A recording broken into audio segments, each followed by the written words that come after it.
Hi.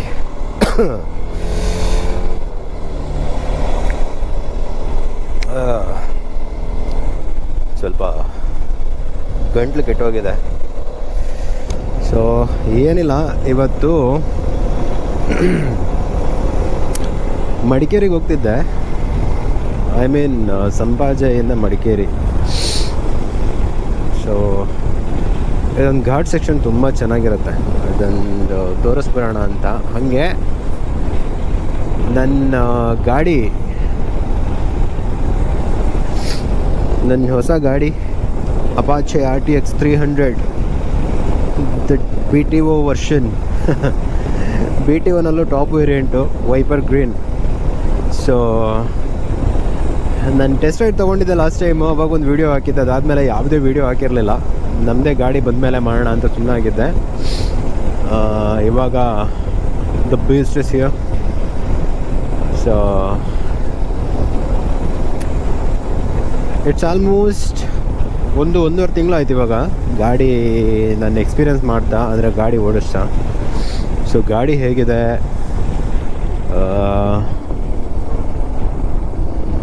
ತಗೋಬೋದಾ ಏನು ಎತ್ತ, ಒಂದಷ್ಟು ನನ್ನ ಎಕ್ಸ್ಪೀರಿಯನ್ಸ್ ಏನು ಅಂತ ನಾನು ಹೇಳ್ತೀನಿ, ನನ್ನ ಅನುಭವ ಏನು ಅಂತ.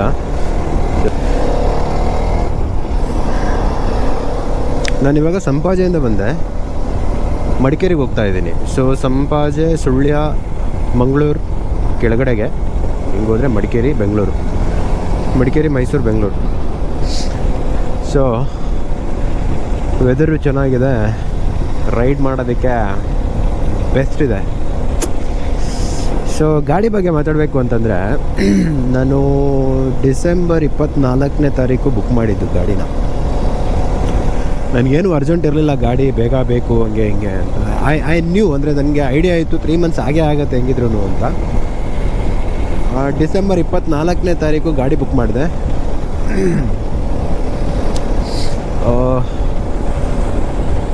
ನನ್ನ ಹತ್ರ ಒಂದು ಗಾಡಿ ಇದೆ, MT-15 ಹೆಂಗಿದ್ರು ಇದೆ ನನ್ನ ಹತ್ರ. ಸೊ ನನಗೇನು ಅಷ್ಟೊಂದು ಅರ್ಜೆಂಟ್ ಇರಲಿಲ್ಲ, ಆರಾಮಾಗೆ ಬರಲಿ ಅಂತ ನಾನು ಸುಮ್ಮನಿದ್ದೆ. ಡಿಸೆಂಬರ್ 24ಕ್ಕೆ ಗಾಡಿ ಬುಕ್ ಮಾಡಿದ್ದು.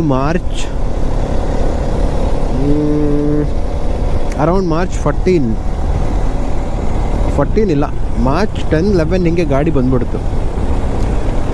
ಓಕೆ. ಸೊ ನಾನು ಮಾರ್ಚ್ 31ಗೆ ಡೆಲಿವರಿ ತೊಗೊಂಡೆ. ನನ್ನ ಊರಲ್ಲೇ ಇದೆ, ನನಗೇನೋ ಒಂದು ಕೆಲಸದಿಂದಾಗಿ ಹೋಗೋಕ್ಕಾಗಿರಲಿಲ್ಲ, ಅರ್ಜೆಂಟ್ ಇತ್ತು.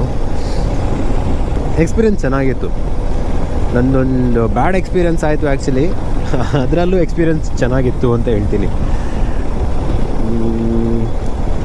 ನಾನು ಗಾಡಿ ಡೆಲಿವರಿ ತೊಗೊಂಡು ನೆಕ್ಸ್ಟ್ ಡೇನೇ ಗಾಡಿ ನೋಡಿದ್ರೆ ಆಯಿಲ್ ಲೀಕೇಜ್ ಇತ್ತು, ಇಂಜಿನ್ ಆಯಿಲ್ ಲೀಕೇಜ್. ಸೊ ನಾನು ಕಂಪ್ಲೇಂಟ್ ರೈಸ್ ಮಾಡಿದೆ, ಗಾಡಿ ತೊಗೊಂಡೋಗಿ ಶೋರೂಮಿಗೆ ಬಿಟ್ಟೆ.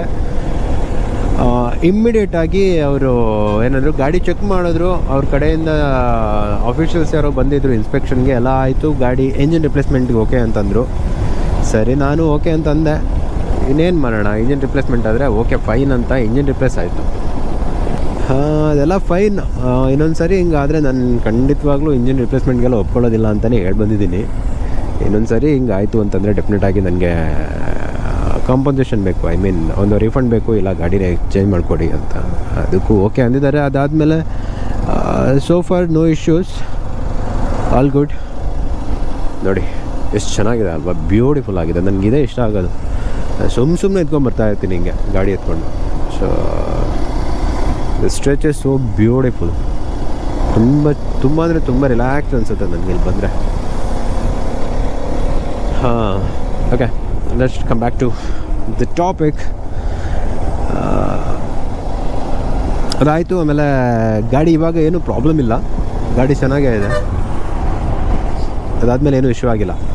ಓಕೆ ಫೈನ್, ಅದೊಂದು ಪಾರ್ಟ್ ಹಂಗೆ ಇಟ್ಬಿಡೋಣ. ಗಾಡಿ ಹೆಂಗಿದೆ? ಗಾಡಿ ಚೆನ್ನಾಗಿದೆ, ನನಗಿಷ್ಟ ಆಯಿತು. ಅಂದರೆ ತುಂಬ ಜನ ಹೇಳ್ತಾಯಿದ್ರು ಲೀನಿಯರ್ ಪವರ್ ಡೆಲಿವರಿ ಅಂದರೆ ಈ ನಥಿಂಗ್ ಲೈಕ್ ದ್ಯಾಟ್. ಹಾಂ, ಆಬ್ವಿಯಸ್ಲಿ ಇದು ಲೀನಿಯರ್ ಪವರ್ಡ್ ವೆಹಿಕಲ್ಲೇ. ಹಂಗಂದ ನಿಮಗೆ ಏನು ತುಂಬ ಏನು ಪವರೇ ಇಲ್ಲ ಗುರು ಗಾಡಿನಲ್ಲಿ, ಏನು ಗಾಡಿ ಆ ಥರ ಡೆಫಿನೆಟಾಗಿ ಅನ್ಸೋದಿಲ್ಲ.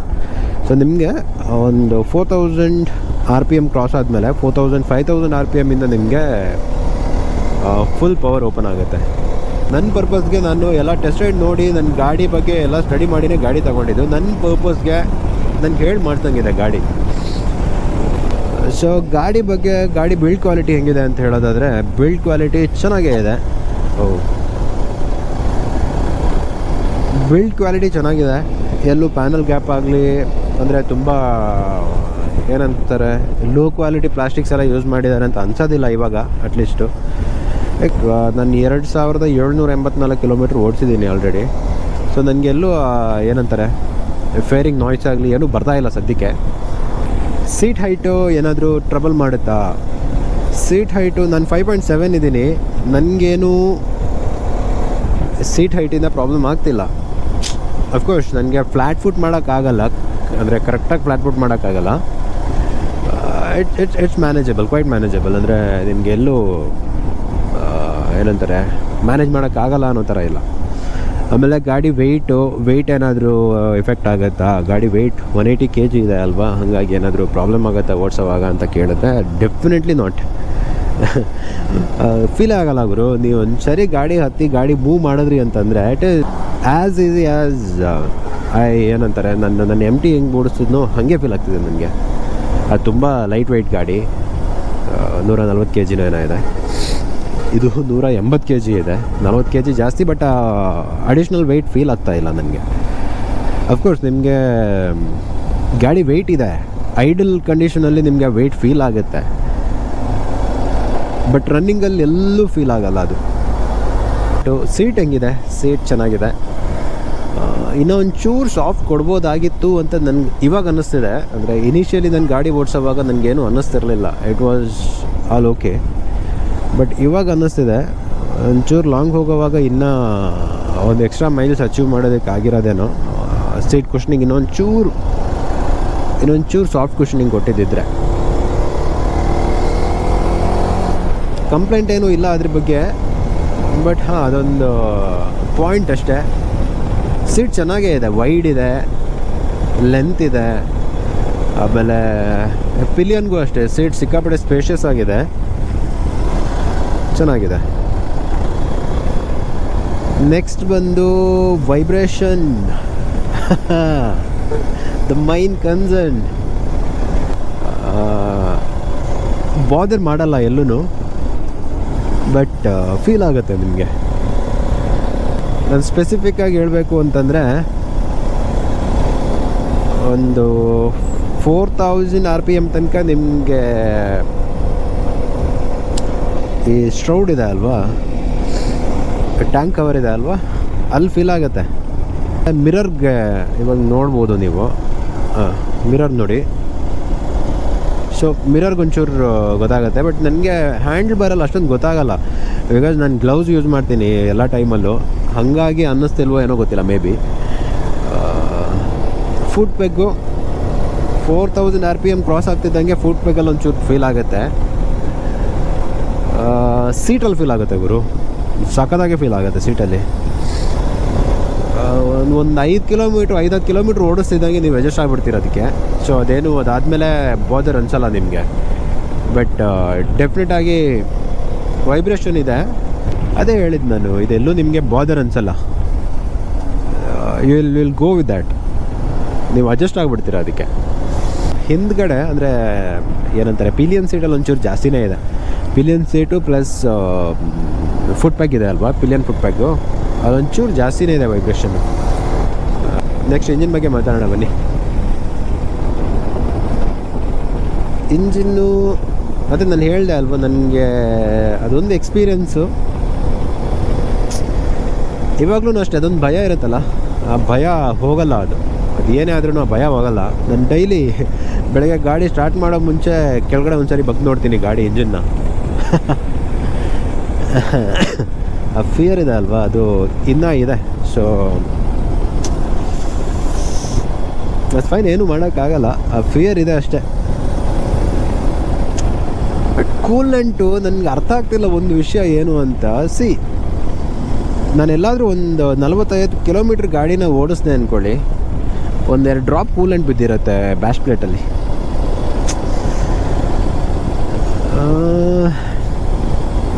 ಗೊತ್ತಿಲ್ಲ ಇಫ್ ಇಟ್ ಈಸ್ ಕಾಮನ್ ಏನು ಕತೆ ಅಂತ. ಇಂಜಿನ್ ಪ್ಯಾಕಿಂಗಿಂದನೇ ಬರೋ ಥರ ಅನ್ನಿಸ್ತದೆ ನನಗೆ. 1 ಡ್ರಾಪ್ 2 ಡ್ರಾಪ್ ನಾನು ಎಲ್ಲಾದರೂ ಮುಂದೆ ಹೋಗಿ ಗಾಡಿ ನಿಲ್ಲಿಸ್ತೀನಿ, ತೋರಿಸ್ತೀನಿ, ಅವಾಗ ಡೆಫಿನೆಟ್ ಆಗಿರುತ್ತೆ.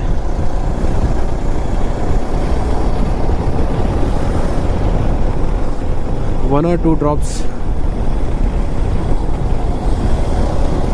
ಸೊ ಅದನ್ನು ನಾನು ಮಾತಾಡಿದ್ದೆ. ಇವಾಗ್ಲೂ ಡಿಸ್ಕಷನ್ ಇಸ್ ಗೋಯಿಂಗ್ ಆನ್. ನೋಡೋಣ ಏನು ಅದ್ರ ಬಗ್ಗೆ ಏನಾದರೂ ಸೊಲ್ಯೂಷನ್ ಸಿಕ್ಕಿದ್ರೆ ನಾನು ಡೆಫಿನೆಟಾಗಿ ಹೇಳ್ತೀನಿ. ಇಂಜಿನ್ ಚೆನ್ನಾಗಿದೆ, ಪವರ್ ಸಫಿಷಿಯೆಂಟ್ ಆಗಿದೆ. ಟೂರಿಂಗ್ ಗಾಡಿ ಏನಾದರೂ ನೋಡ್ತಿದ್ದೀರಾ ಬಜೆಟಲ್ಲಿ ಅಂತಂದರೆ you can definitely go for this. So ಖಂಡಿತವಾಗ್ಲೂ ತೊಗೋಬೋದು.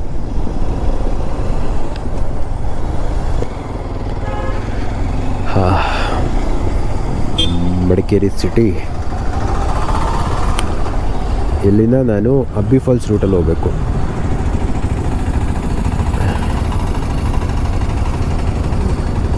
ಇದು ಆರ್ ಟಿ ಒ ಆಫೀಸು ತುಂಬ ದೂರ ಮಾಡಿದ್ದಾರೆ.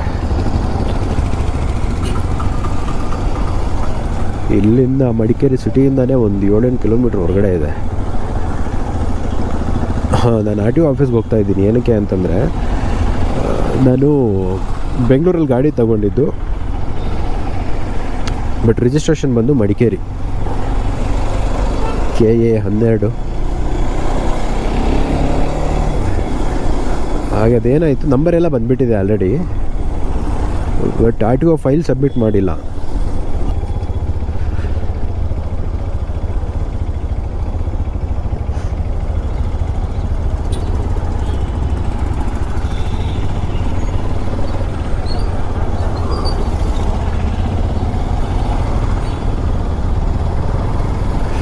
ಹಾಗೆ ಅದೊಂದು ಫೈಲ್ನ ಸಬ್ಮಿಟ್ ಮಾಡಿ ಬರೋಣ ಅಂತ ಹೋಗ್ತಾ ಇದ್ದೀನಿ. ಏನಿಲ್ಲ, ಜಸ್ಟ್ ಸಬ್ಮಿಷನ್ ಅಷ್ಟೇ, ಮೆಕ್ಕಿದೆಲ್ಲ ಆಗಿದೆ. ಆರ್ ಟಿ ಒ ಪೇಮೆಂಟ್ ಎಲ್ಲನೂ ಆಗಿದೆ, ಜಸ್ಟ್ ಫೈಲ್ ಒಂದು ಅಲ್ಲಿಂದ ಇಲ್ಲೇ ಸಬ್ಮಿಟ್ ಮಾಡಬೇಕಷ್ಟೆ.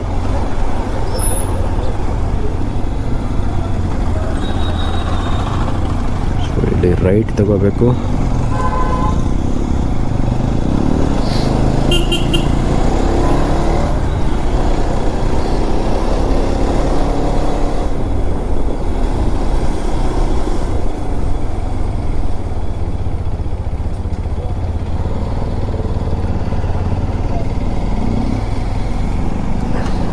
ಸರ್ವಿಸ್ ಕಾಸ್ಟ್ ಹೆಂಗೆ?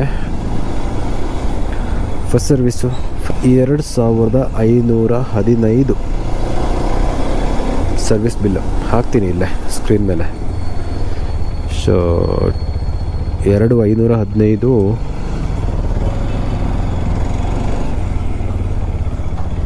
Service bill. ಇಂಜಿನ್ ಆಯಿಲ್ ತುಂಬಾ ಕಾಸ್ಟ್ಲಿ ಇದ್ರದ್ದು.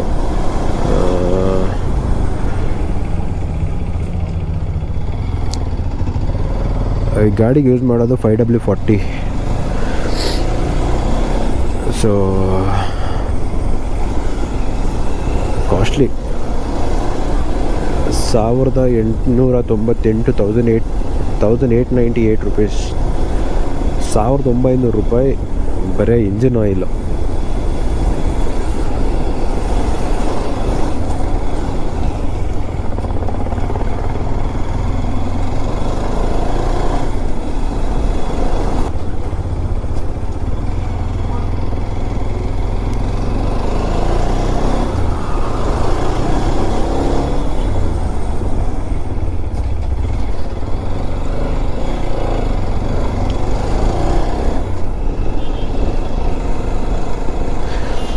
₹1900 engine oil, plus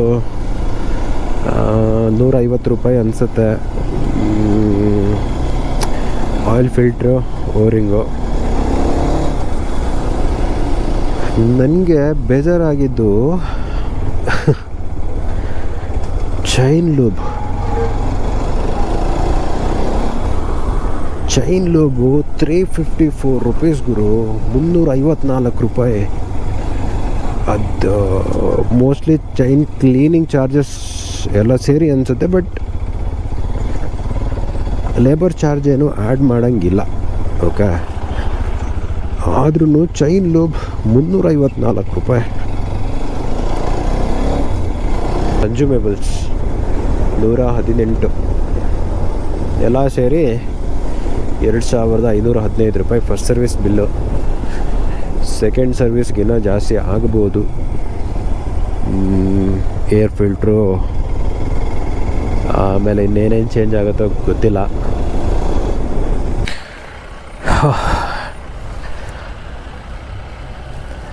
R T ಒ ಕೆಲಸ ಅಂತ ಬಂದೆ, ಆಗಿಲ್ಲ. ಬೆಳಗ್ಗೆ ಬಂದನು, ಬೆಳಗ್ಗೆ 11 ಗಂಟೆಗೆ ಬಂದೆ ಇಲ್ಲಿ. ಇವಾಗ 5:15, ಕೆಲಸನೇ ಆಗಿಲ್ಲ. ಶೋರೂಮವರು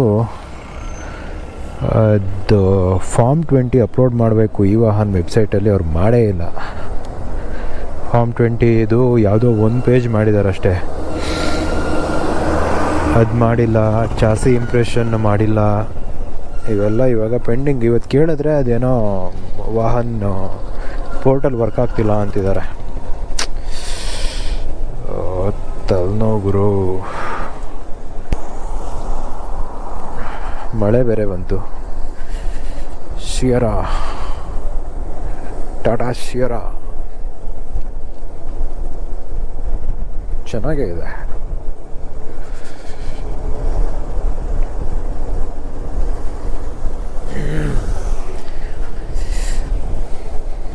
ಲೈಟಾಗಿ ಮಳೆ ಬಂತು ನೋಡಿ. ಫಾಗ್ ಹೆಂಗೆ ಹತ್ಕೊಂಡಿದೆ ಇವಾಗ.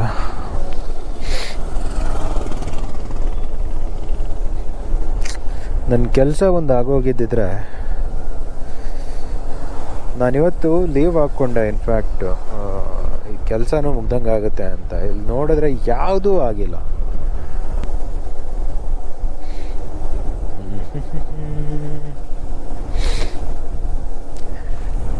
ಹೆಂಗಿದೆ ನೋಡಿ, ಫಾಗಿ ಫಾಗಿ.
Back in gears.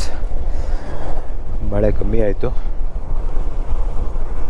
Let's go down. ಬಾಗ್ಮಂಡ್ಲ ಹಿಂಗೆ ಲೆಫ್ಟ್ಗೆ ಹೋದರೆ ಬಾಗ್ಮಂಡ್ಲ ಹೋಗುತ್ತೆ. ತಲಕಾವೇರಿ ಬಾಗ್ಮಂಡ್ಲ.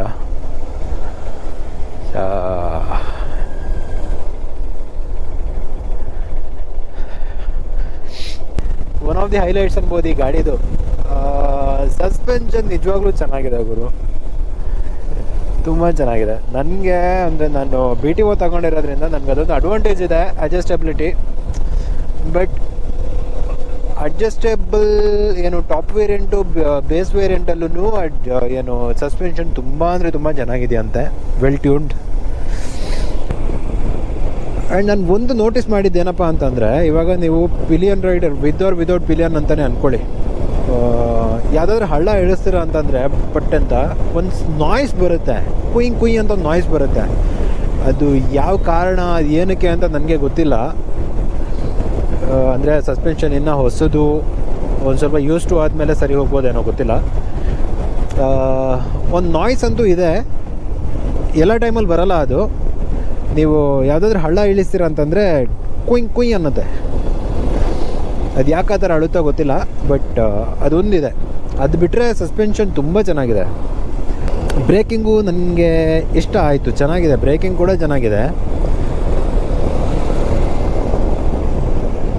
ಬಟ್ ABS ತುಂಬ ಬೇಗ ಕಿಕ್ಕಿನ್ ಆಗುತ್ತೆ. ಗೊತ್ತಿಲ್ಲ, ಫಾರ್ ಸೇಫ್ಟಿ ರೀಸನ್ ಆಗಿರ್ಲೂಬೋದು. ಬಟ್ ABS ತುಂಬ ಅಂದರೆ ತುಂಬ ಬೇಗ ಕಿಕ್ಕಿನ್ ಆಗುತ್ತೆ ಅದು ಒಂದು. ಆ್ಯಂಡ್ ಬ್ರೇಕಿಂಗ್ ತುಂಬ ಚೆನ್ನಾಗಿದೆ. ನೀವು ಎಲ್ಲಿ ಏಮ್ ಮಾಡ್ತೀರೋ ಅಲ್ಲೇ ನಿಲ್ಲುತ್ತೆ ಗಾಡಿ. ಸೊ ಬ್ರೇಕಿಂಗ್ ಬಗ್ಗೆ ಕಂಪ್ಲೇಂಟ್ ಇಲ್ಲ. ಫಸ್ಟ್ ಸರ್ವಿಸ್ಗಿಂತ ಮುಂಚೆ ಮೈಲೇಜ್ ಚೆನ್ನಾಗಿತ್ತು.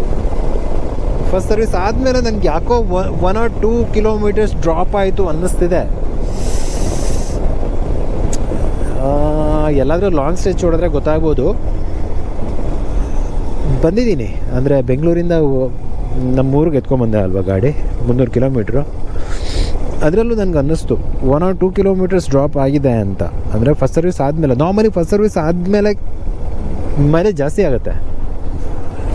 This is something strange. ಇವಾಗ ನೋಡಿ ಗಾಡಿ ಇಳಿಸ್ತಿರೋದಕ್ಕೆ ನನಗೆ 31.1 ಬಂತು, ಅವಾಗಲೇ 30 ಇತ್ತು. ಬಟ್ ಓಕೆ, ನಾನು ಹೇಳಿದೆ ಅಲ್ವಾ, ಓವರ್ ಆ್ಯಂಡ್ ಎಬೋ 30 ಏನೇ ಬಂದ್ರೂ ಎಕ್ಸ್ಟ್ರಾ ಅಂತ ಕನ್ಸಿಡರ್ ಮಾಡ್ಬೋದು. ಸೊ ಮೈಲೇಜ್ ಬಗ್ಗೆನೂ ಕಂಪ್ಲೇಂಟ್ ಇಲ್ಲ.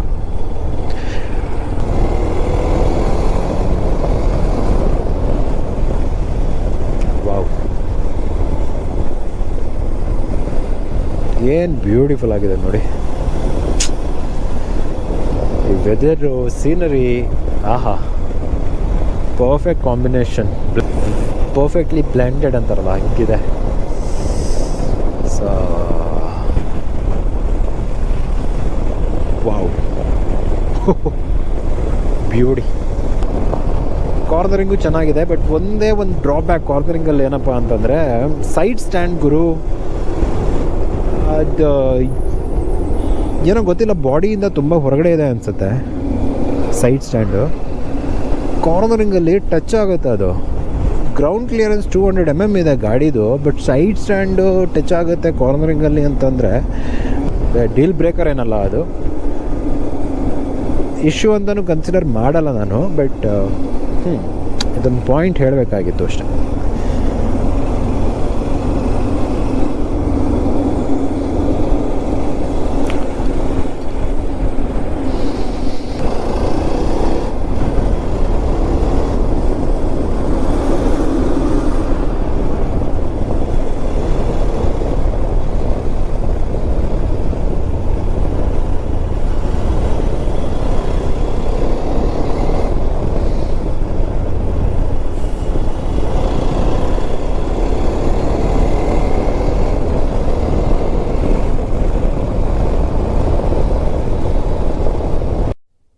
ಇಲ್ಲೊಂದು ಫಾಲ್ಸ್ ಇದೆ, ವಾಟರ್ ಫಾಲ್ಸ್ ಇದೆ, ತುಂಬ ಚೆನ್ನಾಗಿದೆ. ಬಟ್ ಇವಾಗ ನೀರಿಲ್ಲ. ಇದೊಂಥರ ನಮ್ಮದು ಚಿಲ್ಲಾಕ್ಸ್ ಪಾಯಿಂಟ್.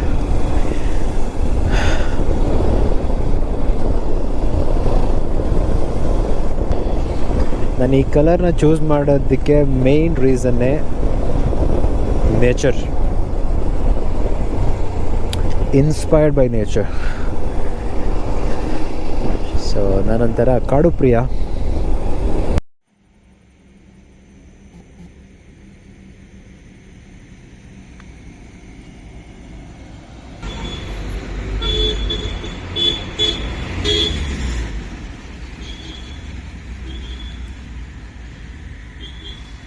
ಇದೆ viper green colour, which I like the most. ನಂಗೆ ತುಂಬ ಇಷ್ಟ ಆಗೋಯ್ತು ಈ colour because of mother nature. So ಏನು ಅಡಿಷ್ನಲ್ ಹಾಕ್ಸಿದ್ದೀನಿ ಅಂತಂದರೆ, ಒಂದು ಕ್ರ್ಯಾಶ್ ಗಾರ್ಡು TVS ಕಡೆಯಿಂದನೇ ಎಲ್ಲರೂ ಸಜೆಸ್ಟ್ ಮಾಡಿದ್ರು ಫುಲ್ ಗಾರ್ಡ್ ಬರುತ್ತೆ ಹಾಕಿಸ್ಕೊಳ್ಳಿ ಅಂತ. ಬಟ್ ಅದು ಬಂದು ಈ ಹೆಡ್ ಲ್ಯಾಂಪ್ ಕೆಳಗಡೆ ಮೌಂಟ್ ಆಗುತ್ತೆ. ಇನ್ ಕೇಸ್ ಗಾಡಿ ಏನಾದರೂ ಆಯಿತು ಅಂತಂದರೆ, ಐ ಮೀನ್ ಬಿತ್ತು ಅಂತಂದರೆ ಫಸ್ಟ್ ಇಂಪ್ಯಾಕ್ಟು ಕ್ರ್ಯಾಶ್ ಗಾರ್ಡ್ ಮೇಲಾಗುತ್ತೆ. ಅದ್ರ ನೆಕ್ಸ್ಟ್ ಇಂಪ್ಯಾಕ್ಟ್ ಬಂದು ವೀಕೆಸ್ಟ್ ಪಾಯಿಂಟ್, ಮೌಂಟಿಂಗ್ ಪಾಯಿಂಟ್ ಮೇಲೆ ಆಗುತ್ತೆ. ಸೊ ಹೆಡ್ ಲ್ಯಾಂಪ್ ಪೂರ್ತಿ ಡ್ಯಾಮೇಜ್ ಆಗೋ ಚಾನ್ಸ್ ಇದೆ. ಸೊ ಅದೊಂದೇ ಒಂದು ರೀಸನ್ಗೋಸ್ಕರ ನಾನು TVS ತೊಗೊಂಡೆ. ಆಮೇಲೆ ಆಕ್ಸೆಸರೀಸ್ ಅಂತ ಬೇರೆ ಏನೂ ಹಾಕಿಸ್ಕೊಂಡಿಲ್ಲ. ಇವೆಲ್ಲ ಬೈ ಡಿಫಾಲ್ಟ್ ಅದರಲ್ಲೇ ಬರುತ್ತೆ. ಟಾಪ್ ರ್ಯಾಕು, ಒಂದು ಮೊಬೈಲ್ ಮೌಂಟ್ ಹಾಕ್ಸಿದ್ದೀನಿ, ಆ್ಯಂಡ್ ಇದೊಂದು ಚಾರ್ಜರು. 1200 ರೂಪಾಯಿ ಇದು ಚಾರ್ಜರು. ಆಮೇಲೆ ಒಂದು ಬೀಕ್ ಹಾಕ್ಸಿದ್ದೀನಿ. ಸೊ ಇಷ್ಟೇ. ಇನ್ನು ಲೋಡ್ ಮಾಡೋದು ಬೇಜಾನಿದೆ. ಗಾಡಿ ಬಂದು 2866 ಕಿಲೋಮೀಟ್ರ್ ಓಡಿತು. 31.3 ಮೈಲೇಜ್, ಆ್ಯಾವ್ರೇಜ್ ಫ್ಯೂಲ್ ಎಕಾನಮಿ. ಇನ್ನು ರೇಂಜ್ ತೋರಿಸುತ್ತೆ ಎಷ್ಟಿದೆ ಅಂತ, ಇದು cool temperature. So that's all. ಇವತ್ತಿಂದು ಮೈಲೇಜ್ ನೋಡೋಂಗಿದ್ರೆ ಟ್ರಿಪ್ ಡೀಟೇಲ್ಸ್, ಡೇ ಟ್ರಿಪ್. ನಾನು ಇವತ್ತು 97 ಕಿಲೋಮೀಟ್ರ್ ಓಡಿಸಿದ್ದೀನಿ ಗಾಡಿನ ಒಟ್ಟು. 32.2, ನಾಟ್ ಬ್ಯಾಡ್.